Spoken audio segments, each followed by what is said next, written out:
Duna en Punto, con Mónica Pérez. Auspicio de Inmobiliaria Fundamenta, Parque del Recuerdo, Gigabyte, BCI, De Fontana People, Enea, HDI Seguros y La Caserita.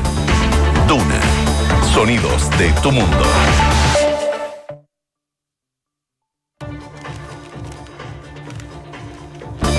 7 de la mañana en punto y ya estamos comenzando una nueva jornada de noticias aquí en Duna en Punto. ¿Cómo estás, Josefina? Bien, ¿y tú, Mónica? ¿Te mataste de calor ayer o no? Sí, fue horrible. Fue horrible, ¿viste? Te dije. Tú siempre me decís, no, yo estoy feliz con el calor. Bueno, ahora... La sufrí, es que anduve mucho en auto en la tarde. Y de amarrete, no prendí el aire acondicionado. No te puedo creer. Te juro, ventana abierta, así nomás. Ya, hay que aguantar. Pero lo logré, sobreviví. Ayer estuvo terrible y hoy día va a estar parecidito, pero un poquito menos. Ayer hubo 34 grados de máxima, hoy serán solo 32 grados de máxima, lo que no deja de ser... Y despejado durante todo el día. Bajan las temperaturas, eso sí, a partir de mañana. Vamos a estar en torno a los 20 y tantos, 29, 28, pero por lo menos no vamos a estar en la treintena, lo que es una noticia alentadora. Va a estar completamente despejado en Santiago de aquí a la próxima semana. En Viña del Mar y Valparaíso amanecen con 10 grados de temperatura. La máxima va a llegar hasta los 23. Va a estar totalmente despejado, pero se esperan vientos de entre 25 y 40 kilómetros por hora durante la tarde. Se mantienen las temperaturas para el resto de la semana. En Concepción va a estar en la mañana despejado, pero va a variar a nubosidad parcial y ocasionalmente nublado durante la tarde. 20 grados de máxima para esa ciudad. En 13 grados de temperatura amanece Puerto Montt, 16 se espera como máxima, eso sí, va a estar totalmente cubierto y se espera lluvia débil durante toda la jornada. 7 de la mañana con 1 minuto, vamos de inmediato a los titulares. El gobierno anunció ante la Cámara de Diputados la presentación de querellas criminales en el marco del caso Catrillanca. Se va a perseguir las eventuales responsabilidades en la muerte del comunero mapuche, la destrucción de evidencia y el asalto a las profesoras. Además, el Ministerio del Interior ha contabilizado 21 hechos de violencia tras la muerte del comunero mapuche Camilo Catrillanca. Según cifras del gobierno, desde el año 2013 a la fecha, se registran casi 2.000 ataques incendiarios y enfrentamientos con armas de fuego en la Araucanía. El proyecto de reforma previsional comenzará su discusión en diciembre. La Comisión de Trabajo espera la llegada del informe del Consejo Asesor Previsional para darle el vamos a la tramitación. El sector público advirtió que la escalada de movilizaciones por la falta de reajuste salarial. La mesa del sector público, que agrupa a 15 gremios, se declaró en estado de alerta, ya que aún no reciben respuesta del gobierno a sus demandas económicas. En noticias internacionales, un tiroteo en el hospital de Chicago, en Estados Unidos, causó la muerte de 4 personas. 2 mujeres, un policía y un presunto atacante resultaron fallecidos. Donald Trump desafió a la CIA, reiterando su confianza al príncipe saudí. El presidente se niega a escuchar las grabaciones del asesinato del periodista Jamal Khashoggi y le da credibilidad a Mohammed bin Salman contra sus propios servicios de inteligencia. Y una persona murió y 40 resultaron heridas en un descarrilamiento de un tren de cercanías en Barcelona. El accidente se produce como consecuencia de un desprendimiento de tierra en un tren en el que iban 131 pasajeros. 7 de la mañana con 3 minutos. Bueno, evidentemente que la actualidad está dominada por el caso de Camilo Catrillanca. Así que vamos a partir haciendo un pequeño resumen de todo lo que ocurrió ayer, que da nuevas luces de este incidente. Sí, ayer durante la tarde el ministro del Interior, Andrés Chadwick, quien estaba también en compañía con el subsecretario del Interior, Rodrigo Villa, llegaron hasta la sede del Congreso en Santiago para poder responderle a los diputados sobre lo que ha ocurrido y las condiciones de muerte de Camilo Catrillanca. Eran las comisiones de Derechos Humanos y Seguridad Pública a los que les iba a responder el ministro del Interior. Comenzó sus relatos, obviamente, contando cómo ha actuado el gobierno en los últimos días desde que se enteraron de este operativo en la Araucanía y qué medidas y acciones van a tomar. Y ahí el ministro del Interior informó de 3 querellas criminales que van a ser presentadas el día de hoy. Sí, las 3 querellas criminales son una por la muerte, por quienes resultan responsables por la muerte de Camilo Catrillanca, La segunda es por quienes resultan responsables por el robo de los 3 vehículos y quienes resultan responsables por la obstrucción a la investigación.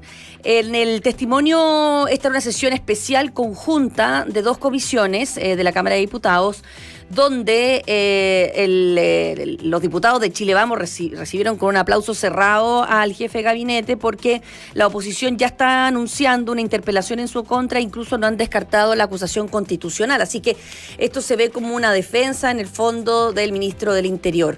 Pero lo que dijo básicamente Chadwick en términos concretos y que tiene que ver con la investigación es que Hermes Soto le reconoció que le habían mentido apenas tuvo conocimiento de que efectivamente había habido un carabinero que había que tenía cámara y que había destruido, digamos, el chip o la tarjeta con las imágenes que había grabado.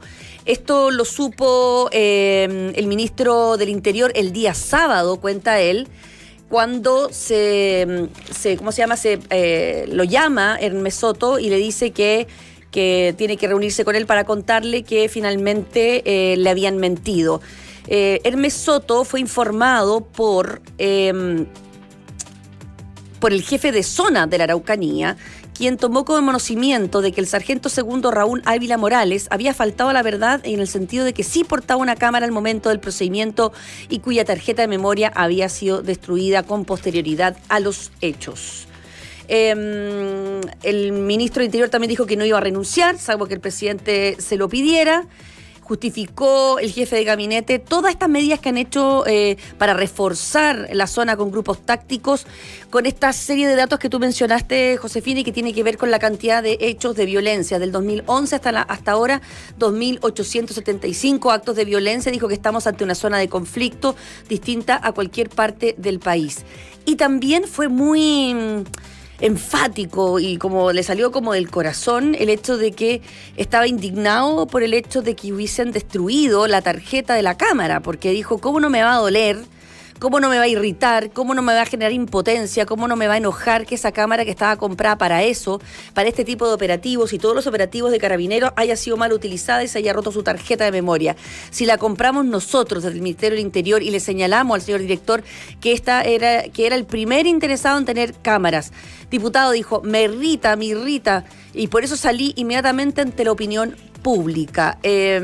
Lo que sí, Hermes Soto, que también estaba citado a hablar a esta comisión, no pudo hablar por tiempo, pero lo que sí dijo a la salida es que no descartó que el suboficial que había destruido la evidencia lo haya hecho por órdenes de terceros. ¿Quién será ese tercero? Es la gran duda.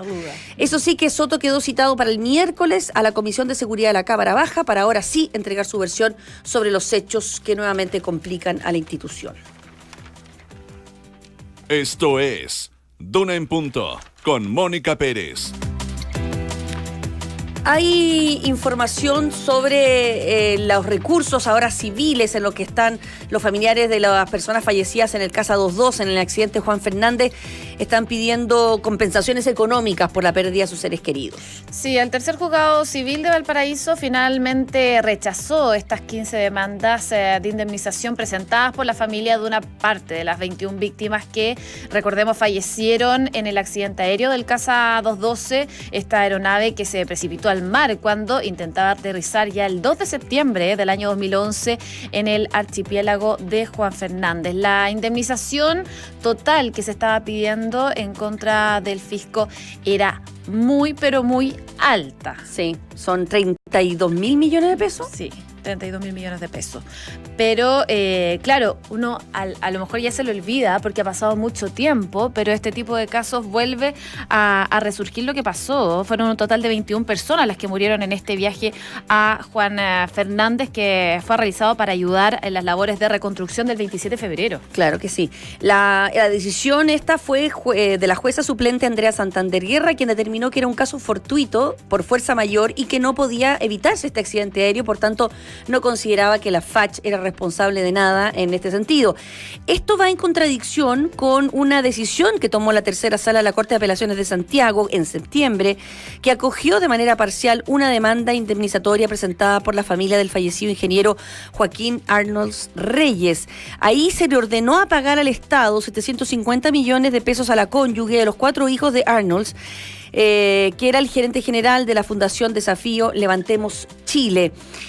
Sin embargo, esta jueza, digamos, lo que determinó es que no había responsabilidad de la FACH.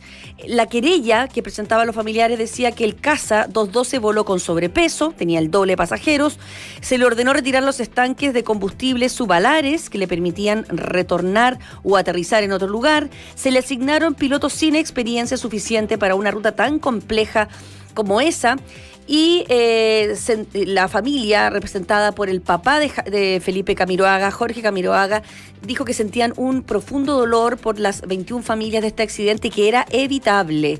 Dijo que la FACH tampoco le habían realizado las mantenciones que correspondían a la aeronave, pero lo que más les dolía es que en el fondo no hay responsables por este accidente que costó la vida de esas personas. Así que, sin duda, dicen ellos que van a apelar a esta sentencia cuando sean notificados, porque esta es una información que salió de forma preliminar. Escuchas Duna en Punto con Mónica Pérez.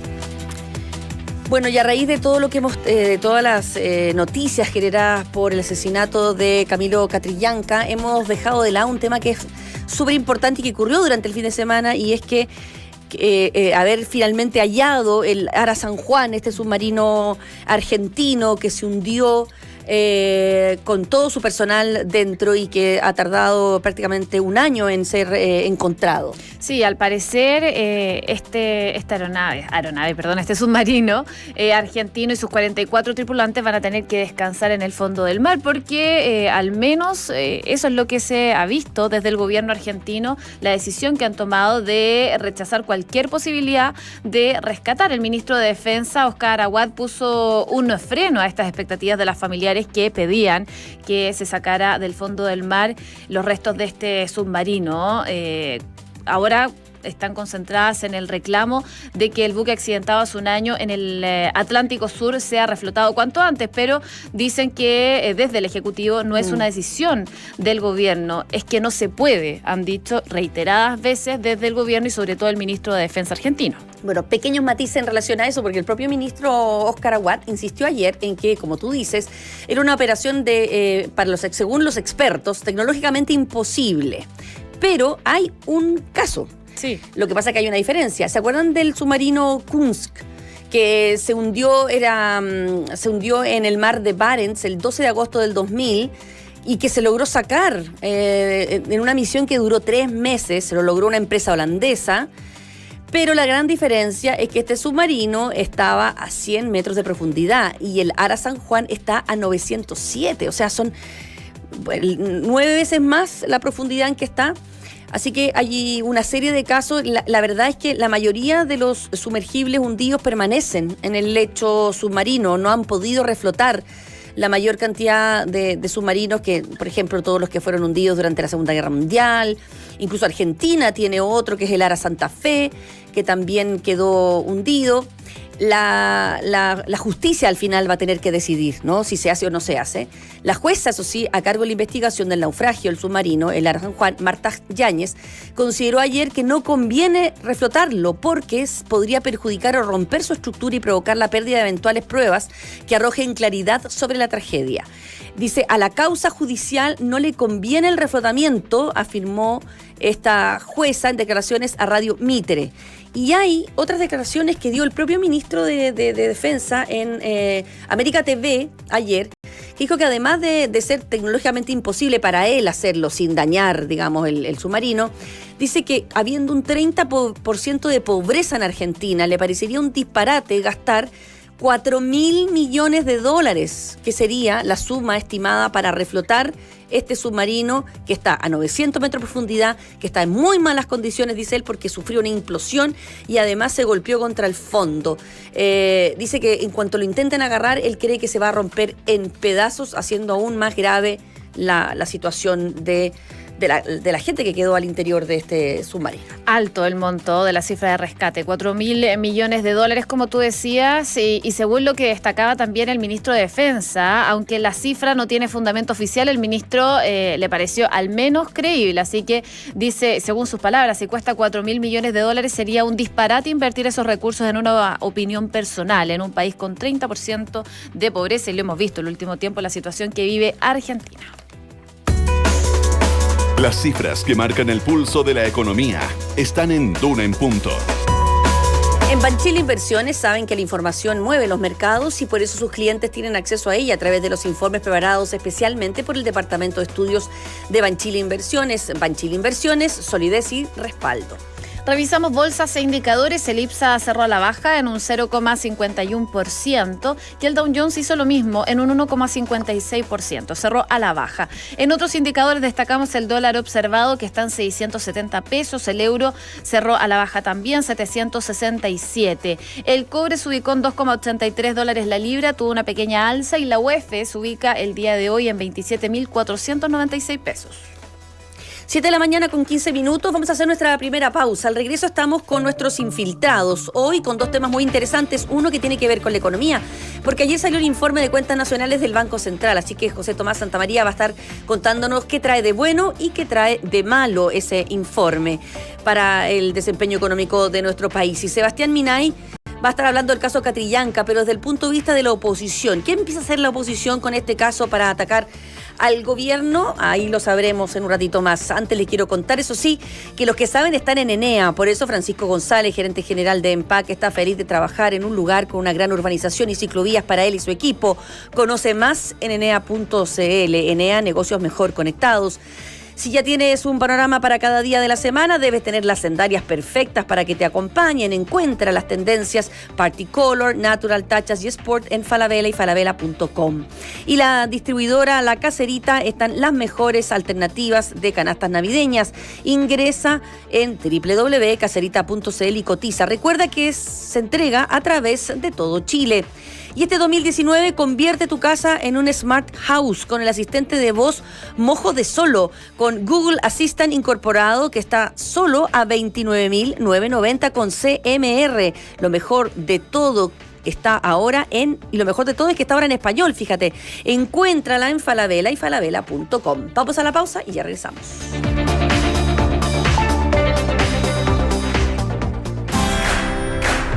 Las familias perfectas no existen. Lo mismo que un día te hacen la vida imposible, al siguiente te la hacen increíble. Más de alguna vez te los has querido comer y después te los quieres devorar.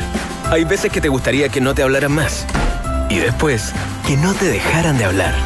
Las personas no son perfectas, las familias tampoco. Pero ellas le dan más sentido a tu vida. Parque del Recuerdo. Tu familia es tu mejor legado.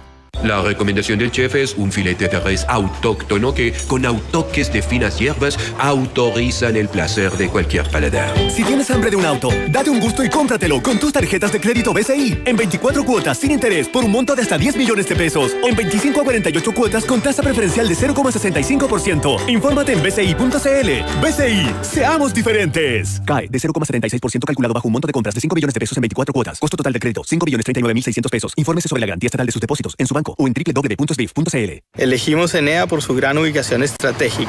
Sabemos que muchas personas al llegar al país lo único que quieren es descansar del vuelo y encontrar hospedaje rápido. Por eso mismo, estar al lado del aeropuerto nos ayuda a entregar un mejor servicio y beneficia a nuestros huéspedes. Camilo Navas, gerente de operaciones corporativo de Hoteles Hilton. Los que saben están en Enea, la ciudad aeroportuaria que conecta tu negocio más rápido y directo con el aeropuerto. Conoce más en enea.cl. Enea, negocios mejor conectados. ¿Aló? Hola, ¿qué tal? ¿Con la fábrica de techo de zinc? Sí, ¿en qué puedo ayudarlo? Quiero cotizar un techo de 5 metros por 2 de ancho para mi camión.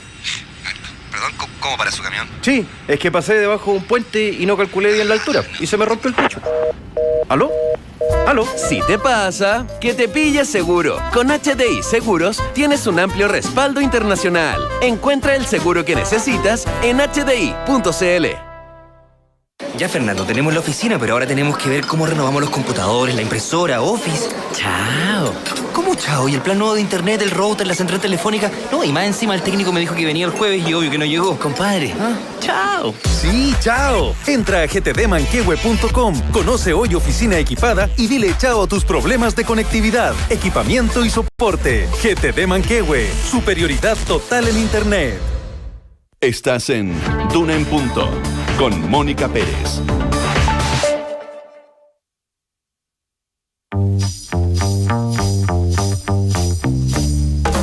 Son los infiltrados en Duna en Punto.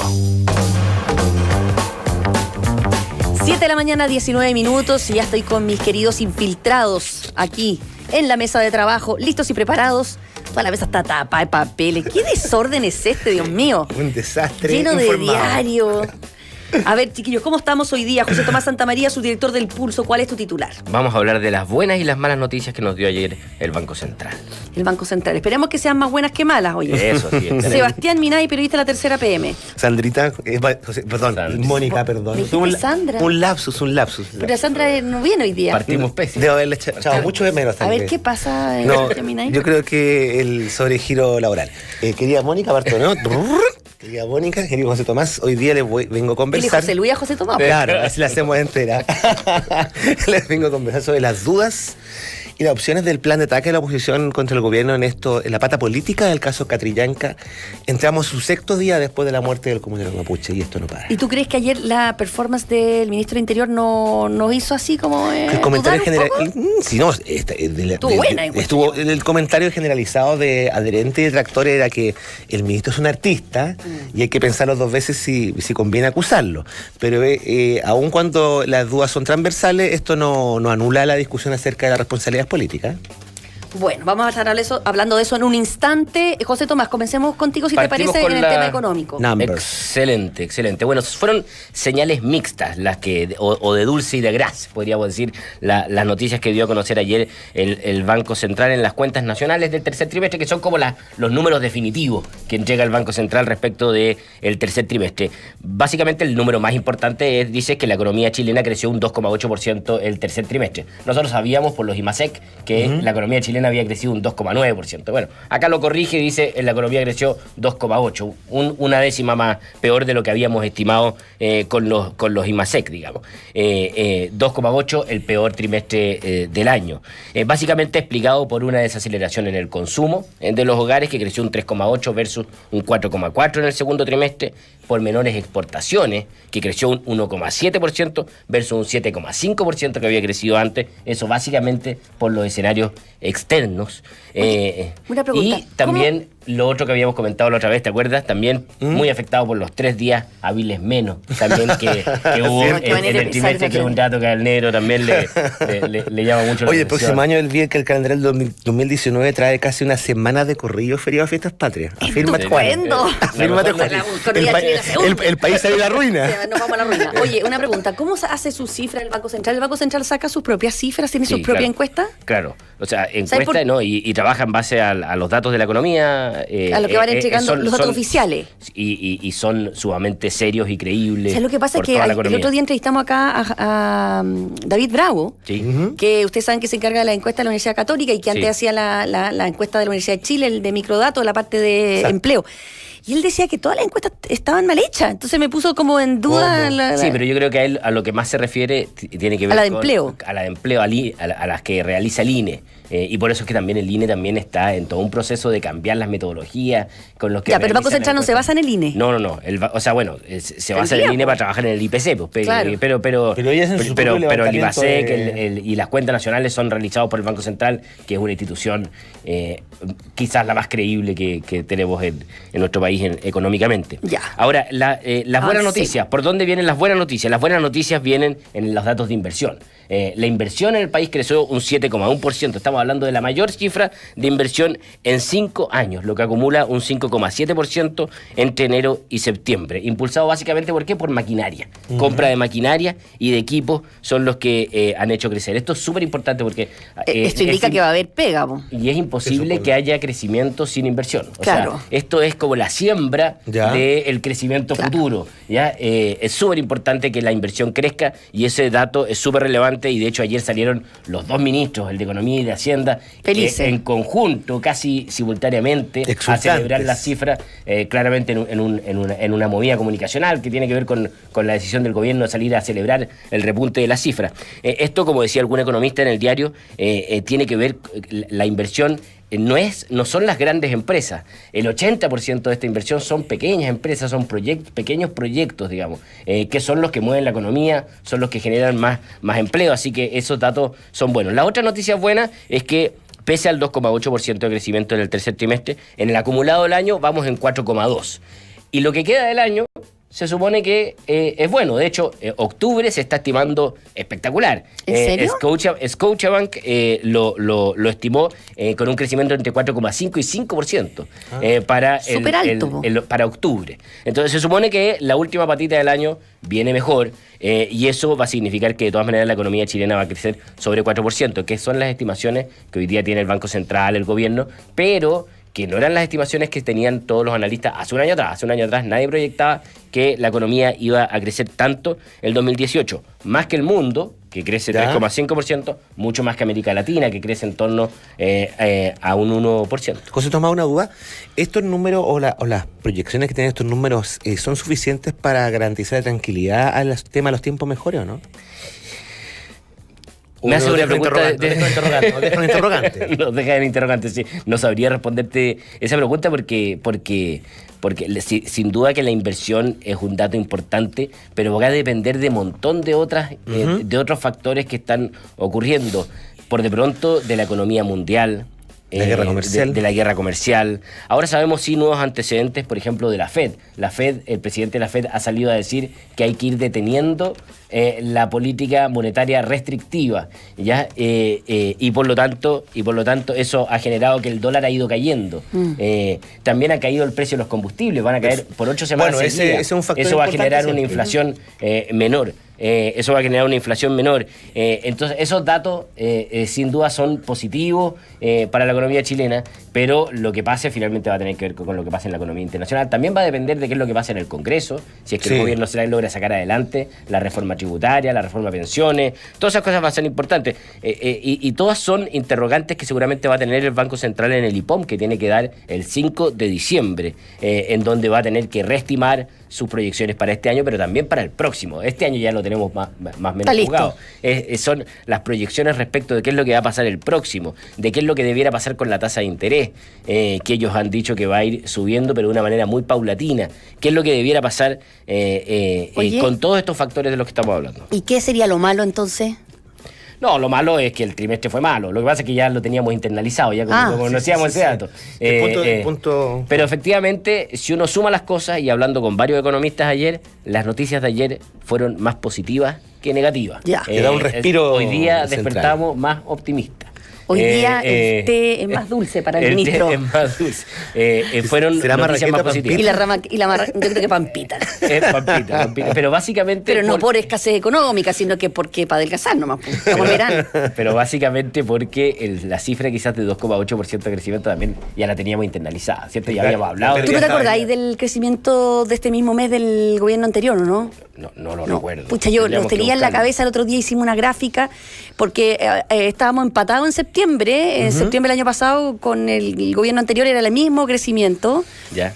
Pero no me acuerdo octubre. Igual era bajo, fue bajo, más alto que septiembre, pero no fue tan alto. Pero no me acuerdo la cifra como para comparar. Pero ya sabemos cómo es. Si las cifras son más malas, este gobierno está haciendo bien. Si las cifras eran más buenas, van a decir que había otro factor. Como siempre ocurre, los gobiernos. Claro. Siempre están. Pero siempre está esa pelea que saca un poquito de roncha. La comparación con el gobierno de Michelle Bachelet, obviamente. Y es lo que está tratando de hacer también el gobierno en esta como arremetida comunicacional, digamos, de salir a resaltar las cifras económicas como esta, como la inversión, que sin duda es una buena noticia, y compararla con las cifras del gobierno anterior, que Yo no sé cuánto crecimos en octubre en específico, pero el crecimiento de los 4 años fue en promedio un 1,7%. Sí. Un único... fue un crecimiento mucho peor que el que está mostrando al menos este año.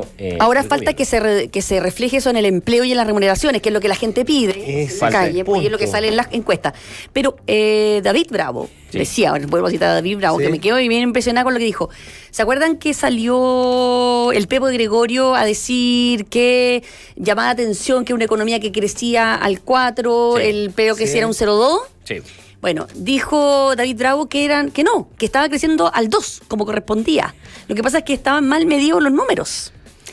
Entonces quiere decir de que la gente, a lo mejor estamos viviendo ante una expectativa falsa porque nos dan cifras que no están correctas. Claro, y lo que dice David y lo que dicen en general los expertos es que no solamente hay que mirar las cifras del INE, sino que también hay que ir a mirar las cifras complementarias. Y es lo que ha dicho también el Banco Central. Sí. Ellos dicen, vamos a mirar las cifras administrativas, que son las cifras de pensiones, por ejemplo, que es lo que te dice específicamente quiénes están contratados y no. Y ahí te muestran que las cifras de crecimiento del empleo son más. Y que el empleo, además, que se está creando es un empleo mejor, porque son menos cuenta propia y son mucho más empleos bajo contrato, con previsión social, es lo que se está creando en adelante.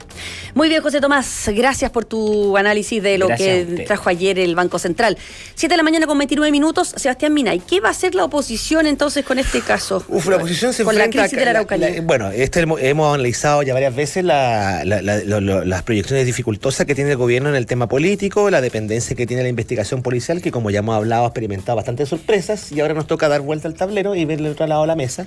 Y la oposición se enfrenta a un escenario donde, por un lado, no puede dejar pasar la oportunidad que tiene para cobrarle responsabilidad política al gobierno. Cito a algunos parlamentarios, incluso la democracia cristiana, que te dicen, ayer estuve esta tarde viendo este tema, y te dicen, bueno, se va a terminar un año y es inconcebible que aún no hayamos logrado provocar una baja a este gobierno. Es una lógica de guerra la política, lamentablemente. Qué feo esos comentarios. Bueno, cito lo que yo escucho de otro lado del auricular. Yo ayer fui a la Comisión de Seguridad Ciudadana y de Derechos Humanos de la Cámara de Diputados, que recibió al ministro Chávez, y al general director de Carabineros, Hermes Soto, que quedó en suspenso su exposición para mañana. Claro, y de ahí algunos salieron bastante sacando cuenta. El primer escenario es el de la interpelación al ministro, que es una cosa que ya está decidida. Eso va sí o sí. Eso va sí o sí. Falta amarrar algunos detalles. Los diputados de Democracia Cristiana van a terminar de hablar este tema en la reunión de almuerzo hoy día. El subjefe Iván Flores me comentaba que lo tiene en tabla para que vean esto. Y la redacción del documento... Bueno, esta es la tercera vez que se va a interpelar a un ministro. Recordemos que se interpeló a los 2 meses de gobierno al ministro de Salud, Santelices, por el tema de la objeción de conciencia, el reglamento de la objeción de conciencia en la ley del aborto. Después se le acusó, fue un fracaso sonado, ¿se acuerdan que le impulsó el Frente Amplio, que esta acusación no pasó de la cuestión previa? Luego vino el 6 de junio la interpelación al ministro de Justicia, Hernán Larraín. Tampoco pasó a mayores, digamos. Y ahora viene esta a Andrés Chadwick, que depende de que se junte 53 firmas que se estarían juntando entre hoy día a más tardar mañana, te dicen, en el Partido Socialista, que es la bancada que impulsa esta acusación. Se está redactando el documento, debería terminar de redactarse hoy para iniciar el trámite y presentarlo. Esto tiene unos plazos bien acotados en que se tiene que presentar a la mesa de la Cámara. La presidenta Maya Fernández tiene que colocarlo en la tabla.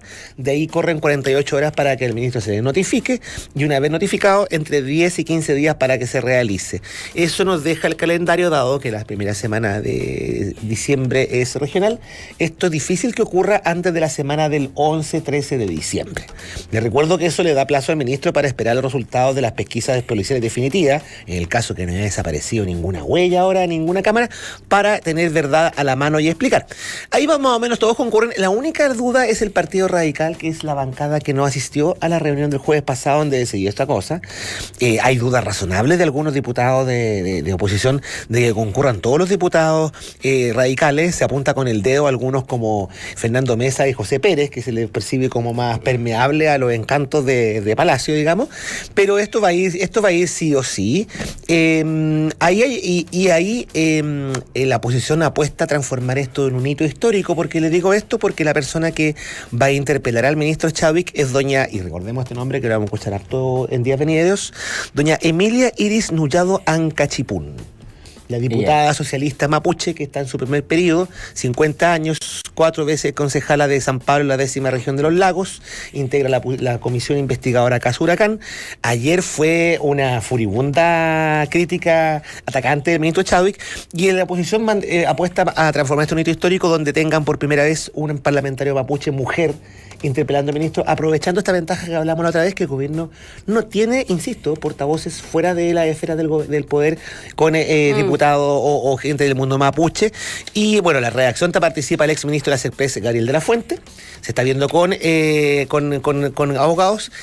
Y la interpelación está íntimamente ligada con una segunda alternativa, que es la acusación, porque hay un factor que pesa, que no te lo desconocen en la oposición, que es el factor Chávez. Ayer el ministro del Interior fue el protagonista de una sesión larga, casi 3 horas. Sí. Tuvo momentos tensos. Se fue por las ramas muchas veces, porque los diputados son de... Vamos a hablar sobre el elefante, y terminan hablando sobre los colmillos del elefante generalmente, y a veces sobre el rinoceronte, si esta cosa es así. Pero, si me perdona la analogía, pero en resumidas cuentas, todo el comentario generalizado fue: el ministro es un artista. Claro, porque Chávez, que ustedes lo conocen también como yo, lleva muchos años en el Congreso, y la interpelación, como no es una votación, depende de lo que tú contestes las preguntas, y ahí está la habilidad de la retórica, el alargar el tiempo y no contestar las preguntas, dar vuelta al asunto. Ayer hubo momentos tensos, y claro, la oposición está jugándose a que ese factor, a poder neutralizar ese factor con el simbolismo de la diputada Nullao. Hay un equipo preparando... Pero lo de ayer no era la interpelación. No, pero el diputado Gonzalo Fuenzalía, si no me equivoco, que es de Renovación Nacional, el mismo que tuiteó en algún momento, acusaba a la oposición de declarar mártir a Catrillanca, que dijo, bueno, esto era una comisión y no una interpelación. Ahí esto fue una férrea defensa de lado y lado. La acusación es algo completamente distinto, y te reconocen que tienes 2 dificultades, y te lo reconoce incluso el Partido Socialista. A ver, primero, raya para la suma. La interpelación está zanjada, va a haber interpelación. No, es muy poco probable que no ocurra, porque ellos no se pueden... Pero eso quedaría como para el 11 de noviembre. 11 de noviembre, y es una sesión de sala donde ministros se hacen preguntas, donde se define un interrogatorio. Pero 11 de noviembre estamos a 19 de noviembre. Perdón, 11 de diciembre, quise decir, segundo y último lapsus de esta mañana. Yo estaba perdida. Sí, bueno, vamos para atrás y para adelante.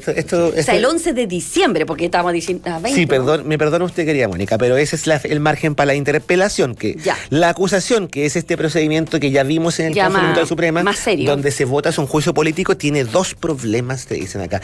Esto es más allá de que en el Partido Comunista te digan, nosotros tenemos que hacer estas cosas igual, tenemos que estudiarlo bien, sí, no podemos estar haciendo cosas testimoniales, pero en el PS te dicen, tenemos dos dudas con esto. Uno, establecer jurídicamente cuál es la falta notable de abandono de deberes. Está bien, uno puede armar un juicio político, pero tiene que estar revestido de sustento jurídico, y ahí te confiesan que los abogados están teniendo un poco trabajo con eso, y también apuestan a los próximos imprevistos. Ya vimos que todos los días tenemos un imprevisto, en este caso, Mónica, si esto es una teleserie de Netflix de terror, para ver si pueden establecer una acusación, pero también tienen dudas sobre la DC, si la DC iría a una acusación contra Chadwick con el mismo entusiasmo que está yendo a una interpelación. Ahí valga citar la relación especial que ha sostenido la Mesa de Democracia Cristiana con este gobierno, con harto diálogo con la presidencia Fuad Chaín, y hay dudas de que esto sea inmolarse un poco, porque se prevén 2 riesgos: que al acusar al ministro Chadwick se aleone, se transforme en una testudo romana, esta cosa que se tapan con los escudos a todo el gobierno, porque van a salir a defender al hombre del presidente, el ministro Chadwick, que es una persona con apoyo transversal, y el mismo gobierno te hacen y te dicen, oye, esto no es como si fuéramos a defender a Rodrigo Ginspeter, que teníamos dudas. Entonces, ahí hay un problema de hasta dónde se puede llegar, pero sí les hago la salvedad, y esto tengámoslo en cuenta, porfa, sea acusación, bueno, se teme y el riesgo, obviamente, valga subrayarlo, es que la oposición no quiere sufrir un nuevo fracaso acusando por las puras, ¿me entiendes? Porque si pierden por paliza más que Santa Elisa, van a quedar con la maldición de la pólvora mojada. Lo que sí o sí, y le pasa al trío Mónica, es que esto, sea como sea, ya desvió la agenda al ministro Chadwick y olvida a gastar horas Chadwick que no estaban gastando en esto. Y horas gobierno. Horas Piñera, horas Chadwick, horas Larroulé, horas Pérez. La gira del presidente por el sudeste asiático pasó colada. Todo. La cifra económica, la celebración ayer del equipo económico pasó colado. Exacto. Todo está pasando colado. Todo esto por lo que ha estado de emergencia. Porque esto está copando la agenda. Oye, pero ¿qué va a pasar con Mayol? Bueno, este es el caso más dramático de todos, porque te reconocen el gobierno que es el rival más débil. ¿Ya? El domingo en la tarde hubo un momento que circuló fuerte el rumor que se iba. Y yo que estaba de turno, les recuerdo, hubo un margen de al menos una hora donde costó tener una respuesta definitiva del gobierno de los encargados de esta área. Van a morir con las buenas puestas, pero está muy delicado porque la oposición, y aquí vuelvo al principio, tienen como objetivo transformar al ministro Luis Mayol Buchón en el segundo Harald Beyer, y en un ambiente donde el gobierno parece estar pasando por las mismas penurias que experimentaba la administración Piñera el 2011. ¿Se acuerda, José Tomás y Mónica, cuando estaba la marcha de los estudiantes, estaba la acusación? Y el tema acá es que Mayol, bueno, como dijimos, cometió 2 pecados, de los que no ha echado pie atrás, que es el tema de vincular a Camilo Catrillanca con los vehículos robados y la balacera, sin que haya hasta ahora pruebas, y el tema de decir que confiaba ciegamente en la gestión de Carabineros y que aquí no hay un segundo plan Huracán, que es algo que está bastante en discusión. Esto, algunos dicen que no deberían pasar, el gobierno ha dicho que no va a renunciar el intendente, y aquí algunos en la oposición dicen que no deberían pasar más de 10 días sin echarle pie a la acusación. Hay algunos antecedentes, porque ustedes saben que en política tu pasado te condena, y ayer conversando con los diputados, incluso de la democracia cristiana, que uno podría decir que son los más blandos, no es el caso. Fuad Chaín ya ha dicho que ellos también piden la renuncia del intendente, ya han empezado a hurgar hay trabajo adelantado, y están dispuestos a adelantarle un episodio que se puede volver bien en contra al intendente Luis Mayol, registrado en enero del 2013, cuando era ministro de Agricultura, cuando él dijo: señalé hace 6 meses que nuestro Estado de Derecho considera, al igual que todas las legislaciones del mundo, la legítima defensa, y él justificó que los agricultores se armaran. Generó un debate bastante agrio, lo dijo 2 veces en menos de 6 meses. El gobierno tuvo que a duras penas tratar de zafar de esa discusión. En ese momento probablemente haya sido un poco más, entre comillas, presentable para la derecha, porque veníamos de la muerte del matrimonio de Luchinger Mackay, cuyo aniversario se cumple este 4 de enero, lo recuerdo. Pero esta discusión ahora es un argumento que se puede volver en contra. El intendente está tan convencido de que él no tuvo nada que ver en esta cosa, de que él no iba pasando, que ayer se trenzó en un agrio y viene incómodo debate por Twitter, de campo, con el ex candidato a presidencia Alejandro Guillé, que le empezó a recordar que él había hecho esto, él se puso a discutir, y que tanto Guillé como el resto de los usuarios le posteaban inmediatamente los audios y pantallazos, lo cual lo dejan ser un bien comprometida. Entonces resulta que... capaz que no se quiere exponer. Miren, si me preguntan a mí, como dice usted, querida Mónica, ¿dónde apuesta su platita? Yo tengo mis dudas, tengo una duda razonable de que el intendente Mayol llegue a la acusación. Si esta se presenta, el gobierno tal vez no quiera exponerse a ese riesgo. Es todo lo que yo les podría decir por ahora en este nuevo capítulo. Muchas gracias, Sebastián Minay, por el análisis político. Yo solamente quiero mencionar que ya van 21 los ataques posteriores a la muerte de Camilo Catrillanca. Y anoche se produjo también la muerte de otro hombre de 40 años que murió cuando trataba de repeler un ataque contra una iglesia evangélica en la comuna de Carahue. Dice que un grupo indeterminado de sujetos portando armas de fuego y blancas llegó con la intención de quemar el recinto, que trató de ser defendido, y un joven de 20 años lo agredió con un machete en la cabeza, le generó graves lesiones que más tarde le causaron la muerte en el hospital de Carahue. Está el agresor detenido por Carabineros. Pero a mí lo que más me duele es eso, o sea, la espiral de violencia que se ha generado a raíz de esto, y me preocupa mucho el daño a las escuelas, a la iglesia. O sea, yo no entiendo qué se saca con quemar una escuela donde además se educan niños mapuche. O sea, es que no me entra en la cabeza, y eso me preocupa también, que siga habiendo más muertes, que estoy segura que no es lo que quiere tampoco la mayoría de la comunidad mapuche en este país. Exactamente. Te quería solamente responder la pregunta que me habías hecho antes. Me escribe Carlos Alonso, editor económico de Pulso, que dice que la economía chilena creció 2,5% en el tercer trimestre del 2017. O sea, que le va a ir bien a la actual administración, ¿o no? Comparativamente. 2,5 creció en el tercer trimestre, ahora 2,8.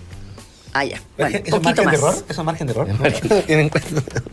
Bueno, 7 de la mañana con 42 minutos. Muchas gracias, queridos infiltrados. Un placer, como siempre. Nos vemos mañana, y nosotros vamos a ir a la pausa, vamos a volver con una entrevista. Vamos a estar conversando con ¿cómo se llama? Consuelo, con la directora del Instituto Nacional de Derechos Humanos para saber y seguir hablando del tema de Camilo Catrillanca, Consuelo Contreras. Vamos a la pausa, pero antes les quiero contar que si lo que quieres es invertir y estás buscando algo, un arriendo seguro, entonces invierte en Inmobiliaria Fundamenta. Es la mejor decisión, es calidad, con espacios únicos, diseño interior exclusivo y alta plusvalía. Con esos sus proyectos, invierte ingresando en fundamenta.cl. Inmobiliaria Fundamenta, tu felicidad, nuestro compromiso. Las familias siempre están presentes y aunque a veces no se entiendan, ellas le dan más sentido a la vida. Parque del Recuerdo, tu familia es tu mejor legado.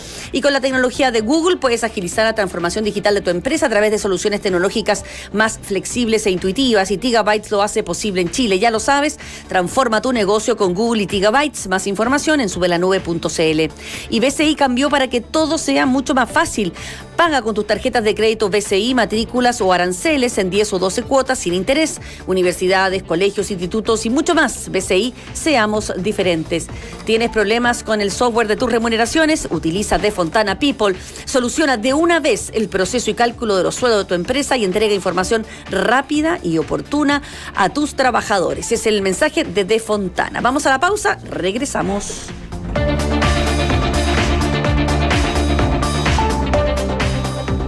Invertir en Inmobiliaria Fundamenta es tu mejor decisión. Es pensar en tu futuro y en tu felicidad.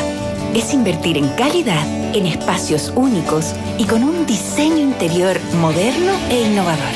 Es invertir en proyectos con las mejores ubicaciones, con gran plusvalía y en comunas con arriendo seguro. Confía en que nuestros expertos te acompañarán, porque en Fundamenta estamos comprometidos con tu inversión. Invierte en fundamenta.cl. Inmobiliaria Fundamenta. Tu felicidad, nuestro compromiso. Súmate a la transformación digital con la tecnología de Google que Gigabytes pone a tu disposición. Gigabytes es el principal partner de Google en Chile, con más de 12 años de experiencia apoyando a más de 1,000 empresas en el país a ejecutar sus estrategias de transformación digital. Ya lo sabes, optimiza tu negocio e impúlsalo hasta las nubes con Gigabytes, partner premier de Google en Chile y la región. Más información en subealanube.cl. Es hora de cambiar. El futuro de tu empresa es ahora. No te quedes atrás y comienza un 2019 con toda la gestión de tu compañía en línea. Cámbiate a Defontana y comienza a operar con el único software ERP 100% web. No esperes más, solo hasta el 30 de noviembre. Contrata Defontana ERP para medianas empresas por 2.490.000 pesos al año. Revisa esta oferta en defontana.com. Defontana es crecer ahora. ¿Hola? ¿Hola? ¿Con el taller de botes y lanchas? Sí, diga. ¿Cuánto cuesta mandar a hacer un bote de 2 plazas? ¿Cómo un bote de 2 plazas? Sí, es que se me inundó la pieza y no tengo cama para dormir. ¿Aló? ¿Aló?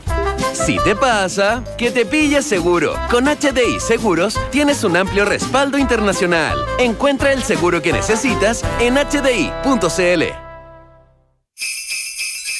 Si eres empresa, este mensaje es para ti. Esta Navidad hazle el mejor regalo a tus colaboradores. Canastas navideñas La Caserita. Ingresa a tienda.caserita.cl y elige la canasta navideña que más te guste. Hay muchas alternativas para elegir. Una canasta navideña La Caserita siempre es bienvenida. Y si es de aguinaldo, mejor todavía. Y recuerda que llegamos a todo Chile. Clasificada como una universidad con investigación, la Universidad Diego Portales cuenta con 6 doctorados y 21 programas de magíster. La Facultad de Economía y Empresa, ubicada en Ciudad Empresarial, fomenta la innovación y la sustentabilidad. Infórmate sobre el proceso de admisión a Ingeniería Comercial en admisión.udp.cl. Acreditada por 5 años en las 5 áreas. 7 de la mañana con 46 minutos. Ya estamos de regreso y vamos a establecer el contacto telefónico con Consuelo Contreras, directora del Instituto Nacional de Derechos Humanos. Muy buenos días, Consuelo, ¿cómo estás? Muy buenos días, Mónica, bien, gracias. ¿Qué le pareció la comparecencia ayer en la Comisión Conjunta de Seguridad y Derechos Humanos del Ministro del Interior, Andrés Chadwick? Bueno, la verdad es que la Comisión de Derechos Humanos y la Cámara de Diputados tienen la facultad de pedir cuentas y cumplieron con su labor, creo, ambas autoridades. Y el ministro esclareció los hechos en la medida de la información con la que cuenta. Uh-huh. Creo que es bueno, creo que este es un caso demasiado grave. tiene que haber transparencia en la investigación. Creo que eso es muy importante para alcanzar la verdad y la justicia. Uh-huh. Pero ¿se quedó usted satisfecha con las explicaciones del ministro, que en el fondo básicamente dijo que tanto a Carabineros como a él, bueno, él no recibió la información adecuada porque a Carabineros, a Hermes Soto, al general director de Carabineros, le mintieron sus propios carabineros? Sí, esa es una situación gravísima, ¿no? Y nosotros como Instituto Nacional de Derechos Humanos hace mucho tiempo que hemos estado planteando a los distintos ministros del Interior respecto de quién es cuál es la línea de mando en Carabineros. En Carabineros, en una sociedad democrática, no es un órgano autónomo que responde a la propia autoridad institucional, sino que debe responder a la autoridad civil, que es el ministro del Interior. Y desde esa perspectiva nosotros nos quedamos más tranquilos con la reacción del ministro del Interior y posterior reacción del ministro de Justicia, en el sentido que van a investigar a fondo, no va a haber protección institucional a nadie y para alcanzar la verdad, ¿no? Creo que eso es una buena señal.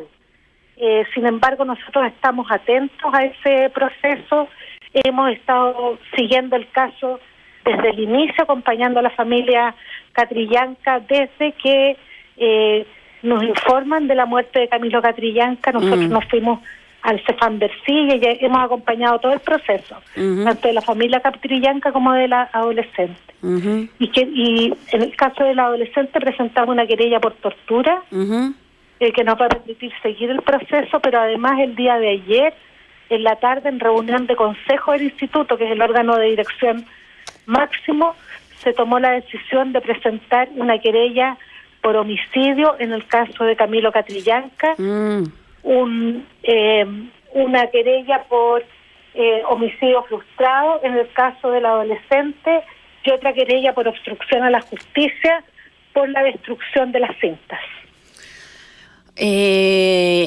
Bastante fuerte el anuncio. O sea, ¿ustedes están convencidos entonces de que aquí hay evidentemente homicidio y homicidio frustrado en el caso del adolescente?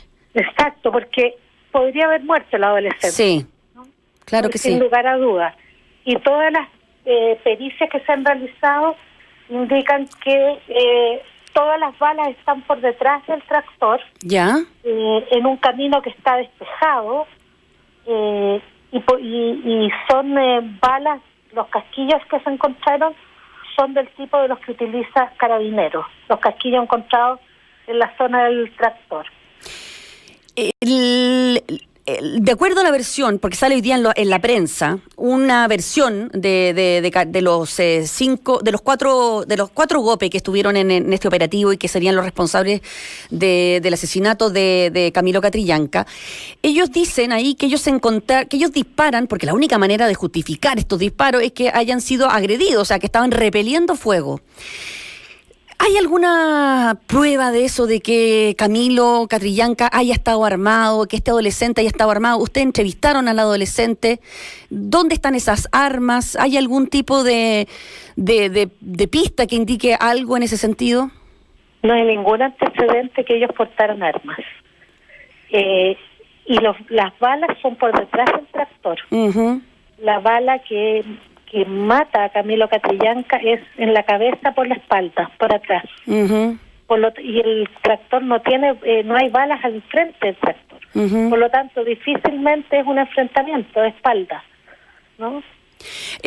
Ustedes, cuando entrevistan al adolescente que acompañaba a Camilo Catrillanca y que él incluso ha testificado que gracias a Camilo, que está vivo, que lo protegió para que no lo mataran, ¿ustedes lo entrevistan a qué hora el día de los incidentes?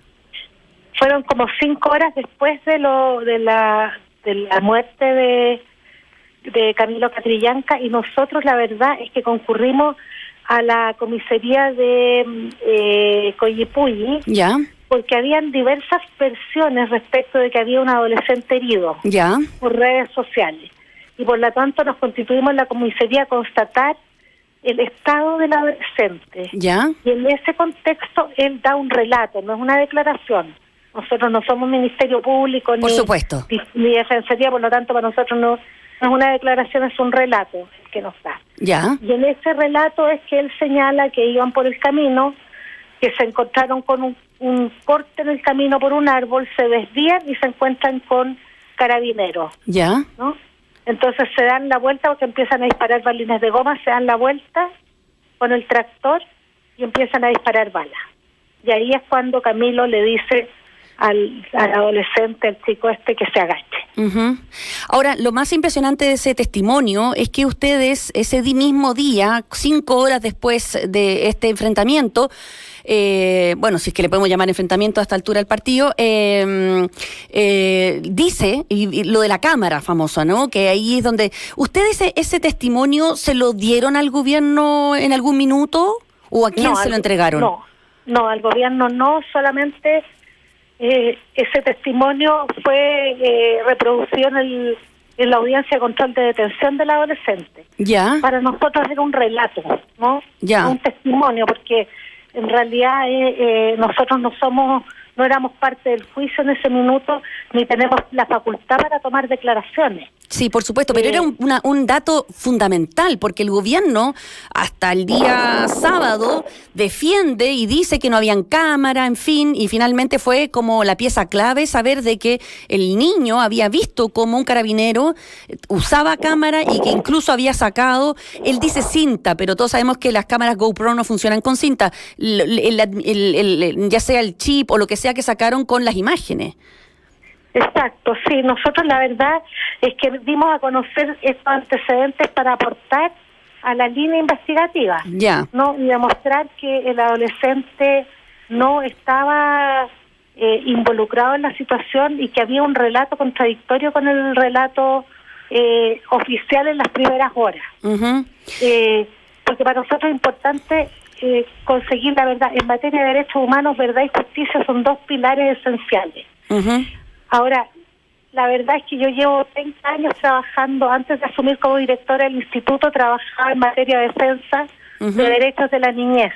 Ya. Y tengo la certeza, por mi experiencia de 30 años, que un niño, niña o un adolescente sometido a una situación de estrés, como la que vivió este adolescente, que se encuentra con carabineros, matan a su lado a una persona con la que tiene una relación afectiva, sí, que son amigos, lo bajan a golpe, lo suben a un carro policial donde lo siguen golpeando y posteriormente lo detienen casi 24 horas sin que él sepa la razón de la detención. ¿Ya? Es una situación de estrés demasiado grande para que un niño o un adolescente pueda hilar una historia que no es la real. Uh-huh. Eso pasa con los niños víctimas de abuso sexual, pasa con los en general con los niños sometidos a situaciones de extrema violencia. Por lo tanto, la verdad es que le creímos inmediatamente al adolescente y hicimos todo lo posible para que aportar en la línea investigativa. Por último, Consuelo, estamos entrevistando a Consuelo Conteras, directora del Instituto Nacional de Derechos Humanos. Quiero preguntarle, porque ayer el ministro igual defendió la presencia del Comando Jungla en la zona, debido a la gran cantidad de hechos de violencia. Él cifró en más de 2.000 los hechos de violencia desde el año 2003 hasta ahora. Dijo, no es una zona normal, es una zona de conflicto y por eso se necesita un escuadrón especializado en este tipo de combate al delito. ¿Usted está de acuerdo con eso o tiene que ya, como hay otros muchos que dicen, se tiene que retirar el Comando Jungla de la zona? La verdad es que yo reconozco que nosotros somos un órgano del Estado autónomo que tiene la tarea de la protección y defensa de los derechos humanos de todos quienes habitan el territorio nacional. Uh-huh. Desde esa perspectiva entiendo que es el Poder Ejecutivo el que tiene el mando de la fuerza, en el caso Carabineros, y es una decisión privativa del gobierno. Sin embargo, desde la perspectiva de derechos humanos y dada la fragilidad de la situación en la región, yo esperaría que este comando del GOPE al menos se repliegue de la zona en que ocurrieron los hechos de manera tal de que esa comunidad pueda recomponer, ¿no?, su vida normal después de una situación tan dolorosa como la vivida. Uh-huh. Hay que dejarlos descansar un tiempo, que puedan retomar su vida lo más normal posible después de la pérdida de un hijo, de un nieto. Él era Camilo era nieto del lonco de la comunidad. Es una comunidad que se ha caracterizado, la comunidad tradicional de Temucuicui, por ser una comunidad mucho más dialogante, ¿no? Y hay que recomponer confianza, por lo tanto creo que es bueno que se repliegue, al menos que se repliegue de esta comuna o del sector donde está esta comunidad. Muy bien, Consuelo Contreras, muchas gracias por esta entrevista, muy buenos días. Buenos días, Mónica. Era Consuelo Contreras, directora del Instituto Nacional de Derechos Humanos. Esta entrevista va a estar disponible, como todos nuestros contenidos, en duna.cl. A continuación, las noticias con Josefina Stavrakopoulos y después hablemos en off con Nicolás Vergara y Consuelo Saavedra. Nosotros nos vemos mañana. Que tenga una excelente jornada. Buenos días.